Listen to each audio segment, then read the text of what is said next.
Hi, Indian Creek. For those of you who don't know me, my name is Lee Harbison. I am the upper school nurse. And with everything changing and adapting, we're throwing one more at you, right? School lunches. I don't know when the last time I packed a school lunch, aside from throwing in a Lunchable for my kid for a field trip.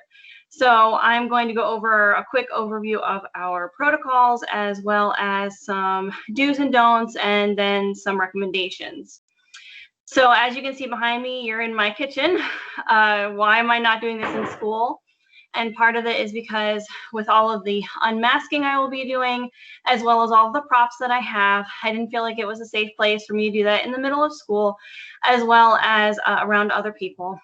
If you see me making hand gestures, it's because I'm telling my camera operator to change so everyone can see what I'm doing.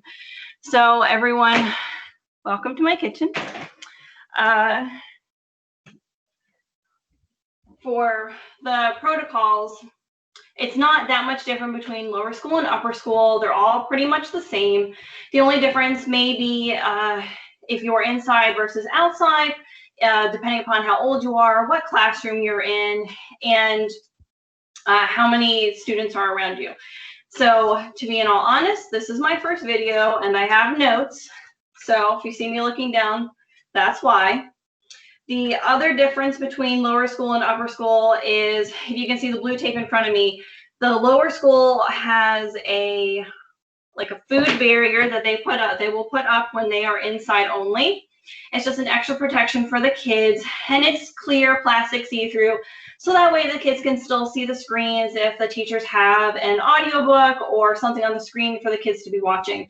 But as you know, we will most likely be outside for as much as possible, outside from very inclement weather, like today is Sunday and it's been raining all day. We would not be outside eating lunch. All right, so I'm going to put my mask on and I'm going to simulate exactly what we would do. So I will stop and give directions as to why I'm doing what I'm doing. So mask. Sorry if I'm screaming at you. I want you to be able to hear me through my mask. Yay, it's lunchtime. So we're going to clear our desk. All of the kids are going to be getting a wipe for their desk. Baby wipes today. Right? And we clean. Now, instead of having all of the students get up at once to throw away their wipe, just leave it at the corner of your desk. You can throw it away with the rest of the trash after lunch. Again, this is for inside right now. I'm going to grab our lunch and we're going to set it up. Open it up. Now, everything is inside is clean. We're going to assume our hands are not clean. We're all going to get hand sanitizer. One of these. Rub, hand sanitizer. I do recommend everyone have their own hand sanitizer. While we do have enough for everyone at the school, the teachers would have to walk around with the bottle to squirt everyone's hand, or the kids would have to get up and go get hand sanitizer after they've already cleaned their desks. So it's just probably better for everyone to have one of these. Now that our hands are clean, we can take our mask off. This is now considered a dirty mask. You can leave it in the corner of your desk, and we can have our lunch. Okay, we'll open up. My mom packed me invisible soup today. Garbage. Okay. So we've had lunch. You only have 15 minutes to eat lunch. Remember, lunch is for sustenance and not for socialization. Time to clean up. Put everything back in. We're going to pile our trash.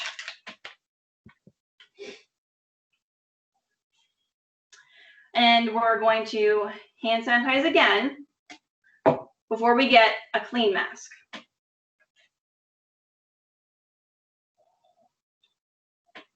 Okay. Now that we have a clean mask on, we can start to clean up, and it's safe for people to get up around us and walk around. We don't want to be getting up or walking around without our masks on, which is why we put this on before cleaning up. We can put away our lunchbox.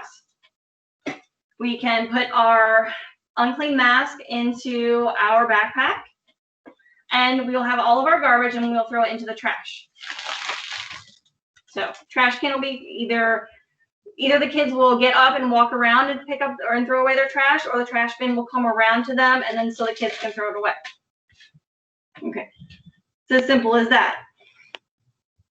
I do, for any teachers who are watching this, I do recommend that instead of having all of the kids get up at once, we have anywhere, depending on how large the classroom sizes are, 10 kids, 15 kids in some of the larger class sizes in the upper school. Designate someone every day to go around and give everyone a squirt of hand sanitizer while our masks are still on. When our masks are on, have someone go around with a garbage can. So the teachers, you are not doing this every single day for a wipe, for a trash can, and for hand sanitizer. Ask for help. Remember, we're a community. We're all going to do this together.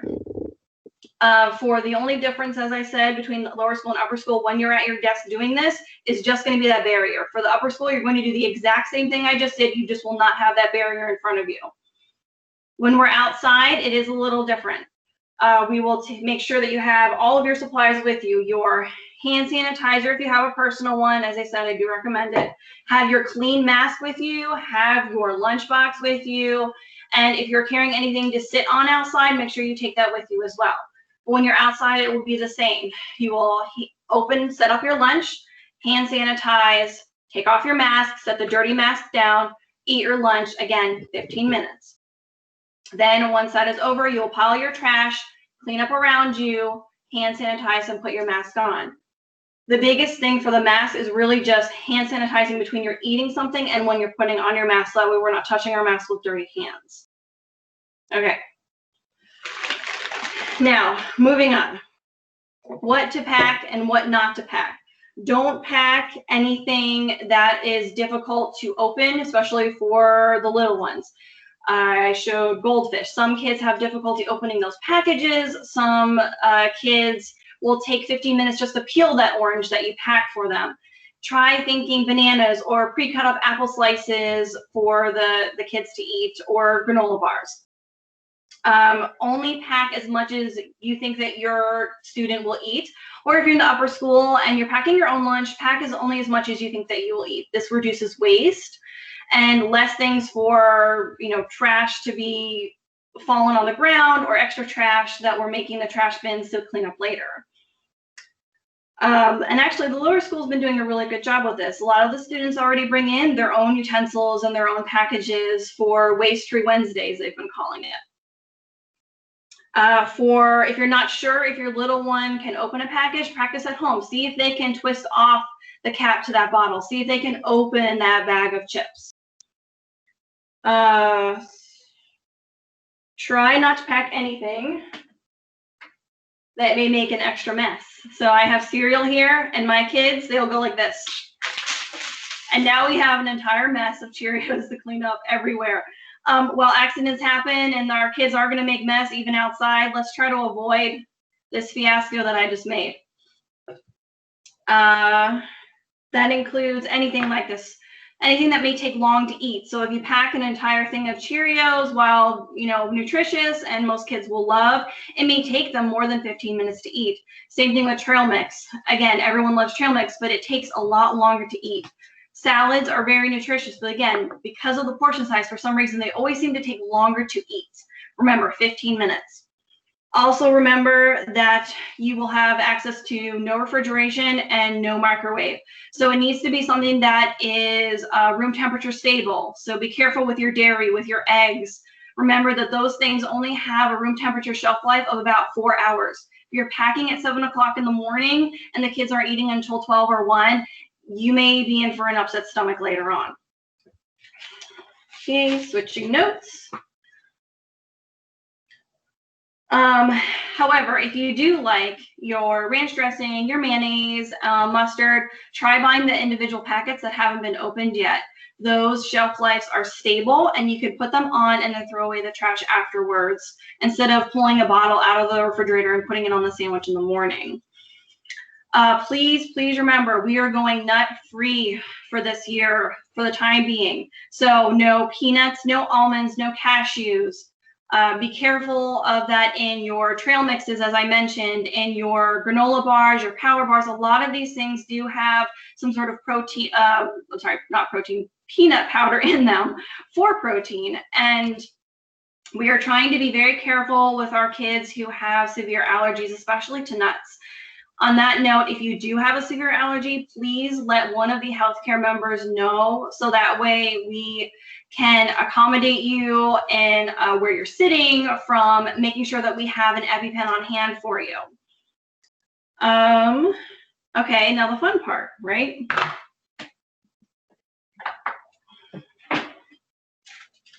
What to pack? You could always pack an ice pack for all of those vulnerable foods that you, any vulnerable foods. So, and if you have cheese, or even if you do have a colder juice or milk, you could put an ice pack in your lunchbox if you wanted. But just to be wary that if it is a long time between when you're packing and eating, you may have lukewarm food. All right, things that are really good, protein shakes like this. I know you can't really see it, but if you go to Costco, buy in bulk, you know that you're going to be packing lunches for the foreseeable future. So these are really good. Stable milk, right? The milk comes in boxes. I'm sorry for anyone who is vegan or vegetarian, but we can't bring in coconut milk or almond milk bottles. But here's milk, and again, the protein shakes that I saw. Granola bars are great. These ones from anyone knows I shop at Costco. They don't have peanuts in them, and they're safe to bring into school for snacks as well as for lunches, as we are doing snacks now as well. Also for lunch boxes, anything that is, grapes, blueberries, bananas, I said pre-sliced apples, hummus, chickpeas, things that are nutritious and small, the kids can eat fast, even for the older students. I know that you can't see my plate, but I made cookies to show everyone. I try not to recommend anything that I haven't cooked myself. So these are actually breakfast cookies, and you can adapt them however you want. I am going to be sharing the recipes and the links for all of these if anyone wants to adapt it to their own. And really, this is just a recommendation to help. You know what your kids like, you know what your kids want to eat, you know how much they want to eat. Now, I will make a suggestion for these. Normally they're made with peanut butter, and I don't know if anyone can see it, but it's green on the inside. So science experiment, if you mix sun nut butter with baking soda, it turns products green once it cools. So kind of nifty if you want to do a little science experiment with your little ones, because remember, no peanut butter. So these cookies were made with sun nut butter, which is stable and they're still good. Lunch muffins, absolutely wonderful. They have a whole bunch of vegetables in them, and who doesn't want to eat a muffin? Some kids will probably be fine with just a muffin, some grapes, and the protein shake. So again, pack however much you think that your kid will eat, and then adapt it day from day. Bento box. Bento box, perfect for lunches. I'm sure many of you have seen these, and I'm sure many of you have seen the parents making these on YouTube and putting in a whole bunch of fancy things with cookie cutters and themed boxes. I don't have time for that. I'm sure you guys don't have time for that either. The whole point of a bento box is to give you a perfectly portioned, nutritious lunch. Each one has a different section, is used for something different, like fruits, vegetables, and your protein. And here it's usually used for sauces or a treat. These are not spill proof or leak proof, just so you know. No matter how many times they tell you, they are not. So if you put salsa in here and you put chips over here, your salsa is going to get everywhere, just so you know. The nice thing about these is you can adapt whatever kind of lunch you want. As I said before, you can put in hummus, you can put in chickpeas. Another recipe for this is meat. As you know, you probably don't want to eat cold meat, but you can take a can of beans and then the night before, add taco seasoning to it, let it cool, and then you have it for the next probably 2 or 3 days, depending upon how much your kid is going to eat. You can put it in here with some chips and any kind of taco toppings you want, and there you have a lunch taco that, again, is meat-free and also will be stable at room temperature. Okay, try something different. Instead of using bread for all of your lunches, try using a tortilla. Tortillas. You can do this with your deli meats, roll it up, cut it up. You could put it in your bento box. You could add fruits and vegetables to it. You can make it however you want. But if you've gone through an entire week of eating bread sandwiches, maybe try something different. Again, these are just recommendations to try to help all of us pack for a school lunch that many of us may not have had to do recently. Gummies. Gummies are great. These are Annie's. I know a lot of us pack these for our kids. If you want, you can make your own gummies. I did make gummies. I will share that link as well. They are made with a protein gelatin. So not only are you getting something that has absolutely no preservatives in it and is 100% fruit, you are also adding protein powder to it. So the kids are getting gummies as well as protein. So it's quite nutritious and they can eat however many they want. As I mentioned before, salads, sometimes they take a really long time to eat. Mason jars. Now this one is glass. You probably don't want to pack glass for your kids, but they do make mason jars with heavy duty plastic. These are great for salads. With the paleo diet that has surged, a lot of people were doing salad in jars. So you can make your salad the night before, you just grab and go in the morning.